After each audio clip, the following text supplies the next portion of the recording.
Welcome. I'm Leslie Canham. I'm Mary Gavoni. I'm Linda Harvey. I'm Olivia Wan, and together we are the Compliance Divas. Welcome to the Compliance Divas podcast. My name is Olivia Wan, and I'll be your moderator today. In today's episode, we're talking about cell phones and HIPAA compliance in dentistry and how this may result in HIPAA violations. We've noticed increased use of cell phones in dentistry, and there's definitely a potential for HIPAA violations. As the Compliance Divas, we bring clarity and simplicity to compliance by navigating regulatory compliance to keep you on course. Please subscribe to the Compliance Divas podcast through your favorite podcast channel or visit our website, thecompliancedivas.com. Any resources that we mentioned during the episode can be found on the website. You can also submit your questions to support@thecompliancedivas.com. Please also give us a like. So the use of cell phones in dentistry can be very convenient and even productive, but dental offices must be aware that there is risk associated with increased usage of cell phones, especially when mobile devices are used to create, receive, maintain, or transmit protected health information. We have to keep in mind that we are regulated by HIPAA and must comply with HIPAA's privacy, security, and breach notification rules. And that even includes assessing our mobile devices, including cell phone usage.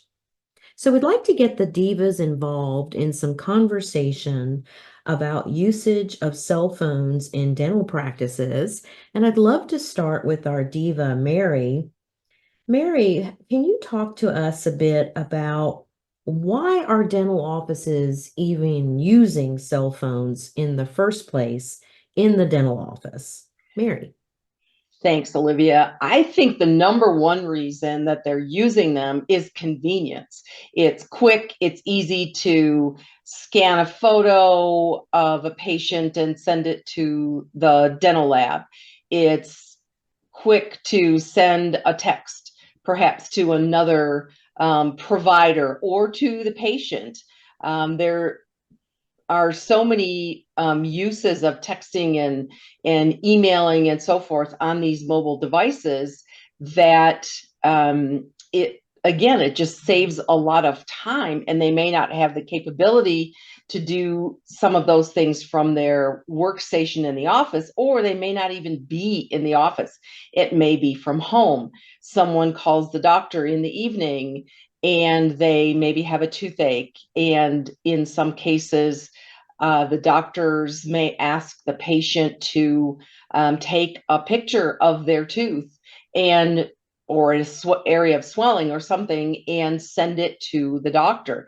And that is not a HIPAA violation, but if the doctor saves that image, which they most likely would on their cell phone, they now have protected health information on their mobile device. So these are the kinds of issues that, as you said, if they're creating, sending, receiving, and storing that information, then we have to make sure that those devices are secure.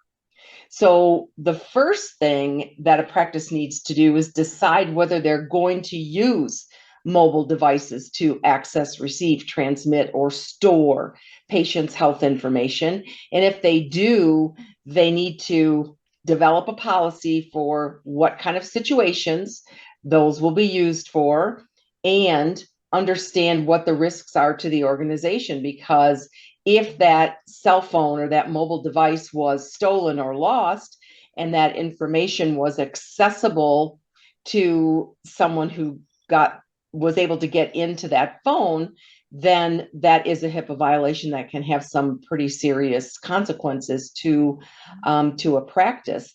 Most people use some type of security login to their mobile phone, a face recognition or a password.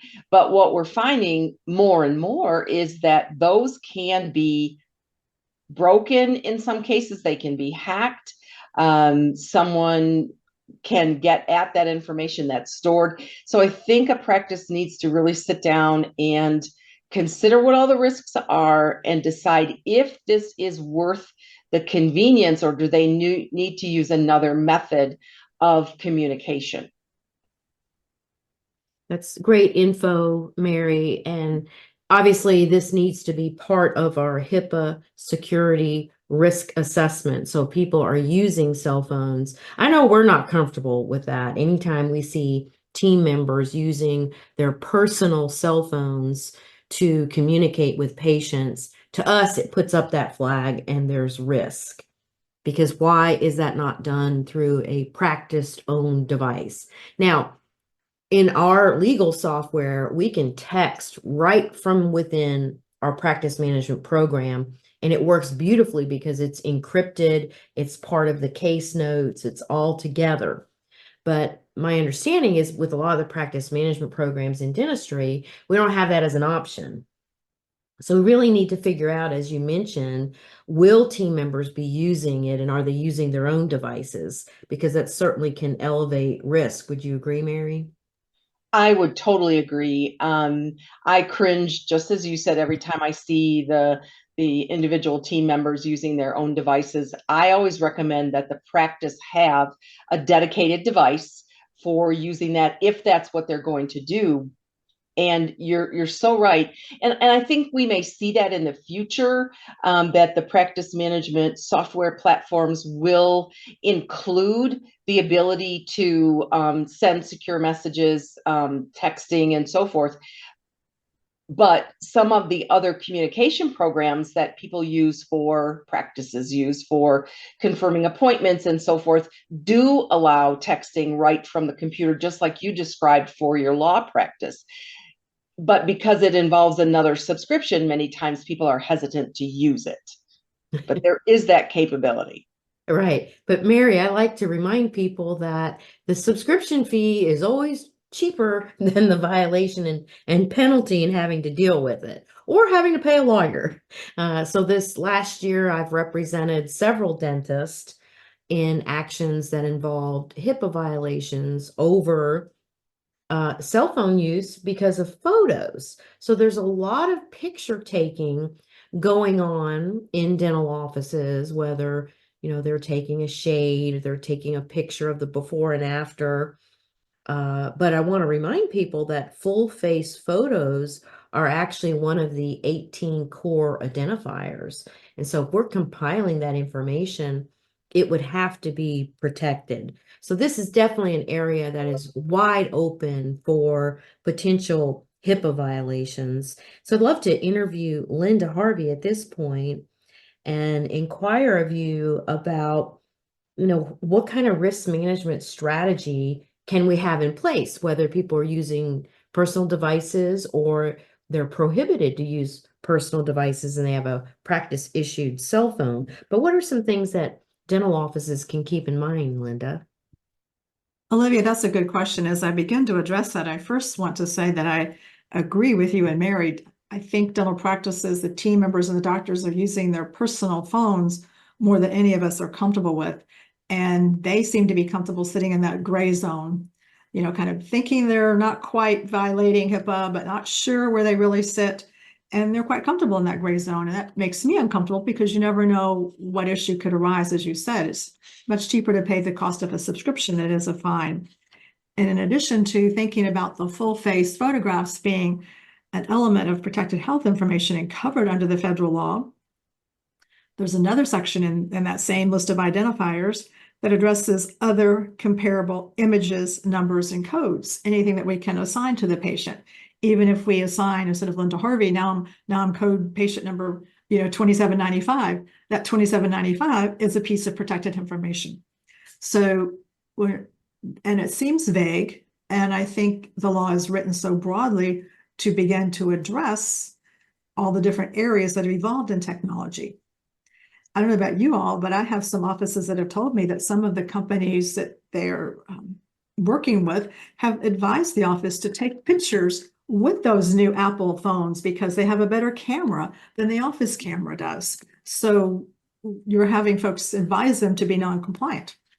It's in one sense. So how do we address this? Well, you conduct the security risk analysis, as Mary mentioned. You determine how many phones are involved, what are the phones being used for, and then we have to determine what kind of strategies can we implement to keep the information private and secure. And we do that by following 3 specific safeguards. And these are part of the security rule: the administrative safeguards, the physical safeguards, and the technical safeguards. The administrative safeguards are the policies and procedures that the doctor puts in place for the mobile devices and who can do what with their devices. And the physical safeguards are what's the office going to require then if you're going to use your own device for work reasons. How do you keep that device secure? Is it got more than password protection? Is it simply got biometric identifiers? Does it have encrypted email? Does it have remote wipe? What are the software features and hardware features that you want to have on this phone to manage the security? And you just think about it from everybody's personal perspective. What would you want to have on your personal cell phone if it was stolen or lost? So similar thought process in the practice. And then the technical safeguards are the encryptions and so forth that Mary and I have been mentioning. So once you identify the safeguards that you're going to use to mitigate the specific risks that are identified, then you develop the policy or a document or protocol that puts in place what your organization's mobile device policies are going to be in order to safeguard the protected health information of all your patients. Do you have your team members sign off on a mobile device management policy agreement? What kind of restrictions are you going to have them? And then how do you want the phones configured? Do you want your IT company to help them to manage the security on their phone, to take a look at the individual phones and find out what other devices, what other software programs could be added for more security? So it's a comprehensive approach to security with HIPAA and trying to stay not so close to the gray zone or right close to the edge. And it always reminds me, like when you go to the Grand Canyon, you don't want to stand right at the edge. You want to be back just a little bit to take in that view because the edge just leaves you too close to, to something dangerous happening. And I'd much rather save all of our clients and listeners from the headaches of having a HIPAA investigation with the Office of Civil Rights and/or any fines. And Olivia, I'm aware of at least several medical professionals that have already been under the radar for texting. It just doesn't make big news headlines when you see things compared to a breach with AT&T or Change Healthcare, for example. So back to you, Olivia. And I know that we're so tired of hearing Change Healthcare, but this is a big to-do. So great valid points.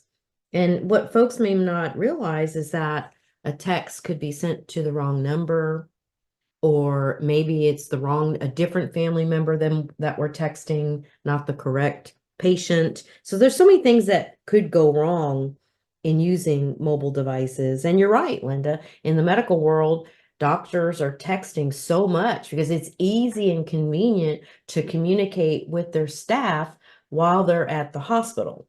Is that true, Linda?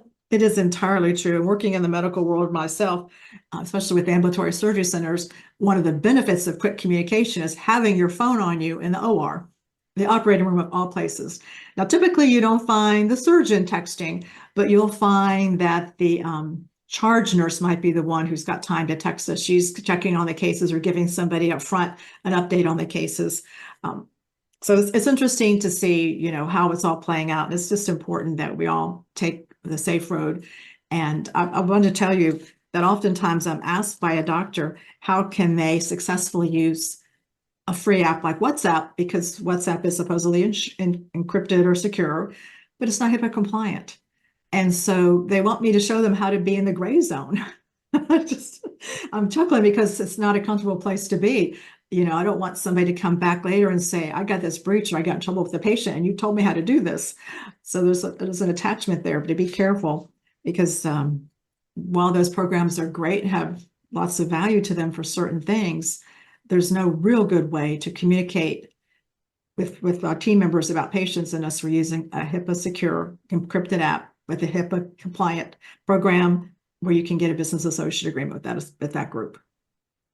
And we'll provide a list of potential vendors. And I think the big thing to look for is the words HIPAA compliant, where that is a built-in feature of the service. And Linda, you reminded me while you were talking about wearable technology. There have been several dentists that I've built HR policies for that wanted to address the issue of wearable technology, that it's very distracting when an employee is looking at their wrist to read a text, could even send a text. There's so many options on Apple Watches and wearable technology that there's been a need to have to address it in the employer's handbook. And as Mary and Linda have already pointed out, people don't know this until they join our practices. So we need to educate them. And that leads us to our next diva, Leslie Canham. Can you talk to us about conducting privacy and security awareness? Because how would people know when they join a practice that this is maybe not acceptable or permitted? That's right, Olivia. Sometimes we don't know what we don't know until something arises, a breach or some other kind of infraction. So obviously, team member training and ongoing training for existing team, but new team members should be trained immediately, just like with bloodborne pathogens. They should have that HIPAA awareness for security and privacy. They should also be looking at the policies and procedures, which it dovetails into what Linda was saying about technical, physical, and administrative measures that we take to comply with HIPAA. And part of the administrative part is that important team training. There's a lot of threats that are posed to stored information on mobile devices, and sometimes they're lost or stolen. I know my own son had his cell phone stolen when he was at a dental meeting, not a dental meeting, but another type of convention similar to a dental meeting. He set his phone down for just a minute, and it didn't take long for someone to walk off with that nice, expensive Apple phone. So if something like that happens, is there a way, if information is stored on a mobile device, for it to be wiped remotely? And if there's policies in place that allow a team member to bring their own device, that's BYOD, it's similar to BYOB, bring your own bottle, bring your own device, then there's a chance that staff members could actually unleash some pretty nasty ransomware or other types of HIPAA type of software into their own cell phones that might compromise patient data. So employees should always be trained on the risk of viruses and malware that could affect and infect mobile devices. So just like any other computer type of software, they need to make sure that they are cautious and have to always have awareness up. I know that many times we've heard in the past with other HIPAA consultants that we've talked to on a podcast with the Compliance Divas that you don't want to have data mining of your cell phones. And so if you're on your social media, you're playing a game or otherwise, sometimes that information allows that data to be mined for you, but it also may even create a portal for information to be attacked. So an external entity can get into your cell phone without knowledge, without your knowledge. So implementing policies and procedures regarding the use of mobile phones in the workplace, especially, like as Olivia said, when used to create, receive, or maintain or transmit electronic protected health information. So with that in mind, we also want to make sure that we look at other areas that we might be using cell phones. If we are using personal cell phones and not an enterprise controlled cell phone, it's not a cell phone that the doctor has set up specifically for communication, then there needs to be other security measures to reduce the risk of something happening. And those security measures might have to do with secure Wi-Fi connections and making sure that we keep what's on that cell phone out of view of other people. Again, reduce the risk posed by third-party apps, and then also securely storing that data on a mobile device. So training includes how to securely use mobile devices when you talk about workforce training. Great points, and so needed in a dental office so that new hires understand what the policies are that are in place and that there's ongoing training to issue these very important reminders. I was thinking about, the facial recognition. I use that on my personal cell phone, and I was reviewing an article that face matching technology can be inaccurate, particularly with respect to women and minorities. And it made me chuckle because I remember my nieces, they're sisters, and even though they're several years apart, one could open the other's cell phone because their faces look so similar. And so that might be what some people are relying on for some of the security. But I really want to emphasize how critical it is that if you are texting, you need to look at some of these apps for encryption to make sure that the messaging is secure and does not result in a violation. And all of the materials that we have referred to will be available in the show notes. Is there anything else that the Divas want to share, Mary? Thanks, Olivia. I have worked with several practices recently that use their cell phones to take photographs, especially full face, because as you said, I think that they've been told that, and we know that the cell phone cameras have such high quality. And they say, well, as soon as we take them, we text them to the office email, and then we delete them off our phone. But just doing one step of deleting a file off of a cell phone doesn't really delete it. You still have to then go in to the deleted items folder, kind of like the recycle bin on your computer, and delete it off. So you can delete it from your photos, but it's not deleted off your phone. And that's a big deal if your phone is lost or stolen and that information is still there. That's interesting. Leslie. Well, I would like to share a couple of stories of what happens when workers have a cell phone that is on, and it may be inadvertently on when you're providing patient care. Now, for myself, I know that I accidentally butt dial, and I do it frequently, and I don't know the rhyme or reason as to who it's calling. It seems at random, it just picks a phone number and it calls, and my phone is calling someone and I'm totally unaware. So I'm talking and that other person is hearing my conversation. What happened in April of 2015, there was a patient in Reston, Virginia, who had actually had her cell phone on, or pardon me, his cell phone on to record post-operative instructions given to him before he was put to sleep. And he forgot to turn his phone off during the procedure. And of his materials, or his clothes and everything else, was in a bag under the gurney that he was on, where he was rolled from the pre-surgery to the surgery room to the recovery room. And when he played back his cell phone, he found that the gastroenterologist, the anesthesiologist, and the medical assistant had made very rude and derogatory comments about him. They were mocking him while he was under general anesthesia. So the anesthesiologist took the biggest hit. She made the most derogatory remarks, and there was a $500,000 lawsuit that the patient won as a result of that. And in Houston, Texas, there was a woman who recorded comments from hospital staff about her attitude as well as her weight when they worked on her during a 2015 operation. And the reason she had her cell phone, or she had a device, it was probably not a cell phone, because in this case, it was woven into her hair extensions. So it's some kind of an audio recording device. And after the surgery, sure enough, there was all these comments about her.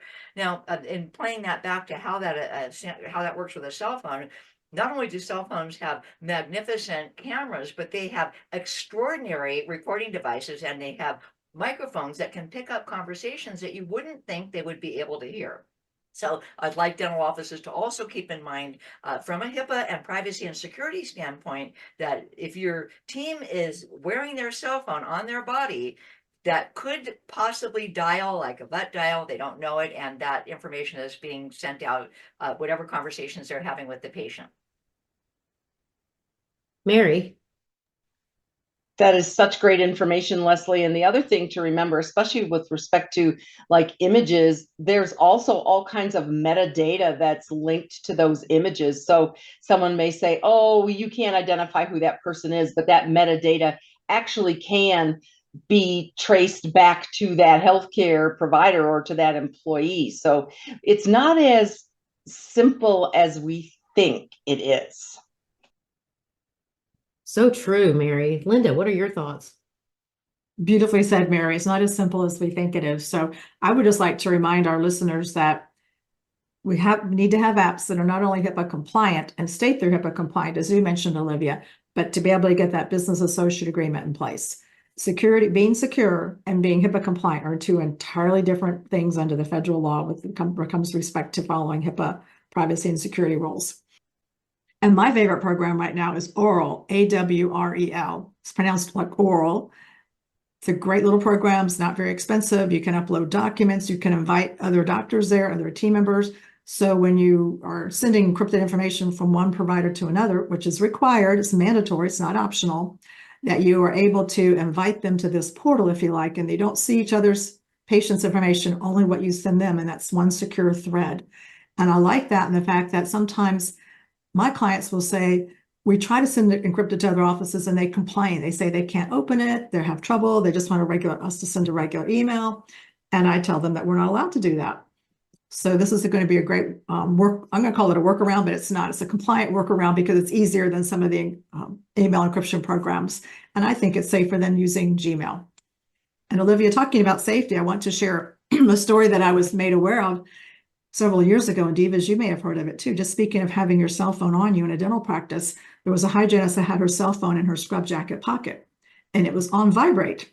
So when it went off, somebody was calling her, it startled her and she lacerated her patient. I don't think it ended up into the kind of settlement that Leslie talked about, but still not a good place to be with patient safety overall. Great topic, Olivia. Thanks for bringing it up today. Sure. And I've been concerned about the geo mapping. So if a patient takes a picture of, trying to take a picture because they have a toothache and they send it over to the dental office, the geo mapping will show their address in that metadata that Mary was talking about. And then if that photo gets shared, once they have it, and then the photo is shared beyond their office, now it's at this person's address, their image of their face. So many things can go wrong. So I agree, Linda. This was a great topic to share with our followers, and we hope that the information and research that we put together will save them time. As the compliance divas, we bring clarity and simplicity to compliance by navigating regulatory compliance to keep you on course. Please submit your questions to support@thecompliancedivas.com, and please look at the show notes for the resources that we discussed during this episode. Thanks again for tuning in.